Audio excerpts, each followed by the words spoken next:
Ya, halo sahabat tani, ketemu lagi bersama saya di dunia tani. Oke, sahabat tani, gimana kabar kalian? Tentunya baik-baik saja ya. Oke, di kesempatan video kali ini ya, masih sama yaitu di perkarangan belakang rumah ya. Jadi berkebun secara alami teman-teman ya, seperti itu.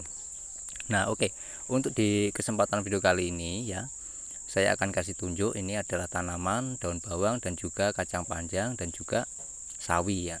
Nah, yang saya akan bahas adalah tanaman kacang panjang ini teman-teman ya.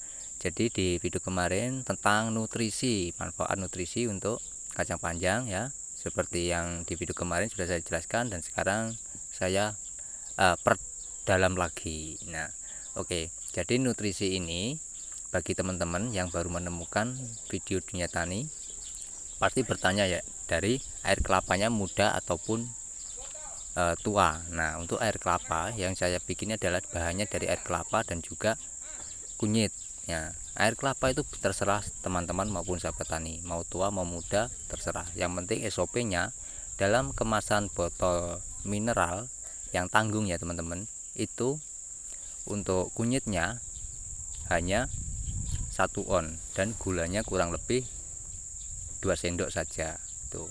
Oke, jadi SOP-nya itu. Nah, untuk tanaman ini ya, bisa dilihat saya akan sambil petik ya teman-teman. Saya akan jelaskan nutrisi yang saya bikin itu dari kunyit dan air kelapa ya. Saya fermentasi selama 14 hari ya.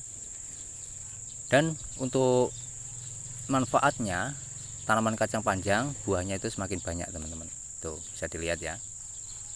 Jadi setiap 2 hari maupun 3 hari saya petik ini tuh. Nih hasilnya teman-teman ya.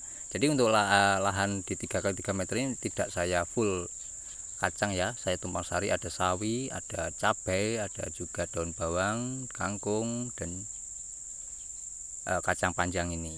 Dan juga saya tanam jenis rimpang seperti itu.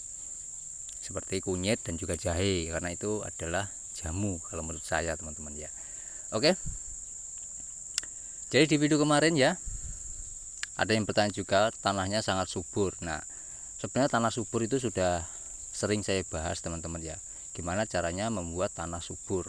Tanah subur itu hanya 3 bahan saja, dari tanah biasa, arang sekam dan juga abu. Itu saja sudah menjadi tanah yang subur ya. Tanah yang subur itu sebenarnya tanah yang gembur teman-teman ya. Dan di untuk struktur warna itu biasanya cenderung hitam seperti ini tuh. Oke, ini hasilnya ya. Jadi bagi warga perkotaan yang tidak mempunyai lahan luas, adanya lahan di perkarangan, boleh ya dimanfaatkan perkarangannya untuk menanam sayur seperti ini. Dan ini sawinya baru berumur 2 minggu lebih. Dan juga kecambah ini ya, ini kecambah yang saya budidayakan, kecambah bayam jabut ya. Jadi bagi bapak-bapak maupun ibu-ibu yang mempunyai anak masih kecil ya, kalau anaknya pengen pintar ya, konsumsi bayam ya. Yang penting bayamnya harus secara sehat, secara organik. Jangan sampai bayamnya itu cara budidayanya menggunakan pupuk kimia. Oke, ini tomat cerinya teman-teman, boleh dilihat ya. Ini tomat ceri itu sebenarnya kecil, tapi saya tanam di perkarangan 3x3 meter bisa menjadi besar seperti ini. Ini sudah generasi ke generasi ya. Tuh, dari bibit yang saya tanam, saya kembangkan sudah menjadi besar seperti ini. Tuh.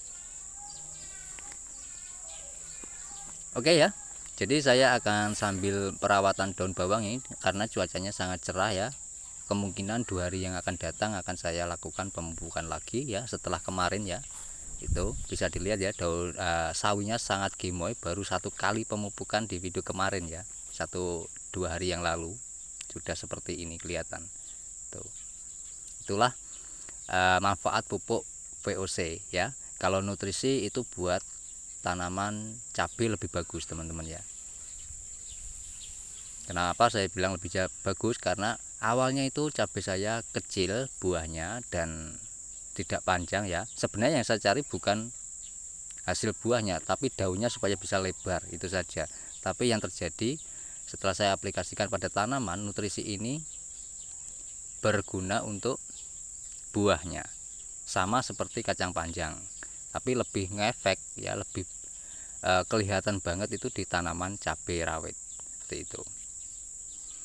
Oke, untuk daun bawang ini sudah 2 bulan ya umurnya, sebenarnya sudah di waktunya dipanen. Untuk di skala besar itu umur daun bawang itu 2 bulan sudah siap panen teman-teman, tapi di sini saya tidak panen ya, saya metiknya hanya daunnya saja supaya awet teman-teman ya. Nanti kalau sudah mengecil untuk anakannya, baru saya mulai tanam ulang seperti di video kemarin ya.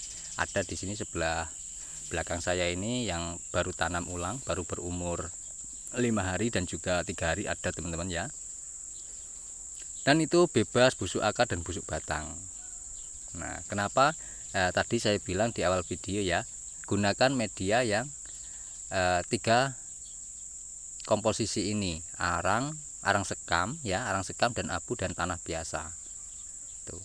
Nah, kalau di sini saya tidak mempunyai arang sekam, saya memakai arang dari kayu dan abu dapur. Abu dapurnya pun tidak ada, saya pakai bikin abu sendiri teman-teman, seperti itu. Oke, boleh dilihat ya, sangat sehat untuk sawinya, tidak ada kendala. Dan ini saya cabuti rumput teman-teman, itu saya kumpulkan, tidak saya buang cuma-cuma. Alasannya kenapa? Ini bisa dibikin pupuk POC dan juga bisa dibikin KCL. Nanti di video yang akan datang saya akan kasihkan tunjuk ya pembuatan pupuk KCL ya. Kalau pupuk POC sudah ya, di 2 hari yang lalu juga saya bagikan pembuatan pupuk POC nya dari bahan gulma. Jadi gulma ini semua gulma saya cabut, saya kumpulkan, dan juga sisa batang, sisa ranting, sisa daun bawang, sisa tanaman sawi seperti itu teman-teman ya. Itu saya kumpulkan, saya jadikan satu. Nanti akan saya bikin pupuk KCL ya.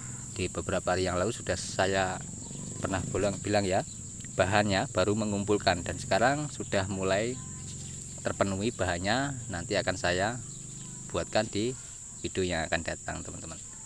Nah, dan di video kali ini ya, saya akan sedikit ulas tentang KCL. Nah, KCL yang saya sering sebut di beberapa hari yang lalu video yang saya singgung sedikit, itu bahannya hanya 3 bahan ya, hanya 3 bahan, 4 bahan teman-teman ya.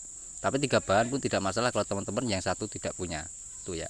Nah, bahannya apa saja? Bahannya jadi ini ya, gulma dan juga cangkang telur ya, cangkang telur teman-teman ya. Itu fungsinya apa kok menggunakan cangkang telur? Supaya berbunga tapi tidak rontok seperti itu.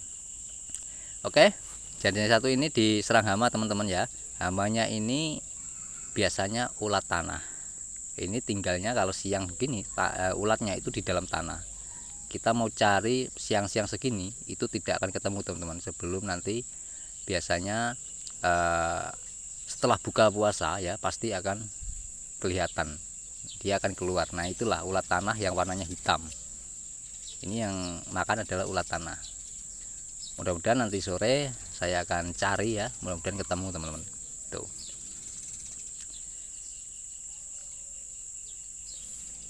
Oke, bisa dilihat ya, sangat subur sekali untuk perkembangan daun bawang setelah mengalami hujan berturut-turut di beberapa hari yang lalu ya. Itu juga sudah mulai tumbuh dengan baik ya, meskipun ada kendala, daunnya menguning dan terkena moler ya teman-teman ya, tapi sekarang sudah pulih kembali. Intinya kalau tanaman kita sehat, penyakit pun tidak akan menyerang teman-teman. Seperti tubuh kita, kalau tubuh kita sehat, penyakit pun tidak akan menyerang. Tuh. Makanya kenapa saya senang ya berbudidaya tanaman itu menggunakan alami, menggunakan organik ya, karena juga yang saya cari adalah kesehatan badan juga. Kalau kita konsumsi bahan yang herbal, bahan yang alami, itu pasti akan sehat. Tuh.